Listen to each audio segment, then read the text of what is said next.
కూటమి నేతలు తనపై కుట్ర చేస్తారని సీఎం జగన్ అన్నారు. ఎన్నికలు సరిగ్గా జరుగుతాయన్న నమ్మకం లేదని చెప్పారు. అమల్లో ఉన్న పథకాల డబ్బులు కూడా ప్రజలకు చేరకుండా ఆపుతున్నారని ఫైర్ అయ్యారు.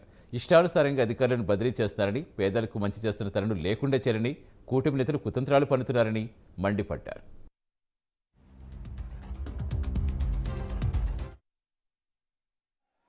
ఎన్నికలన్నీ కూడా బాగా జరుగుతాయి అన్న నమ్మకం రోజు రోజుకు కూడా సన్నగిల్లుతా ఉంది. కారణం ఏమిటి అనంటే ఆన్గోయింగ్ పథకాలకు సంబంధించిన ఆన్గోయింగ్ స్కీమ్స్కి సంబంధించిన బటన్లు నొక్కిన సందర్భాలలో కూడా డబ్బులు కావాలని అక్కచెల్లెమ్మలకు పోకుండా ఆపుతా ఉన్నారు. ఇష్టానుసారంగా అధికారులందరినీ కూడా మార్చేస్తూ ఉన్నారు. రావాల్సిన మంచి ఏది కూడా ప్రజలకు జరగకుండా చేస్తూ ఉన్నారు.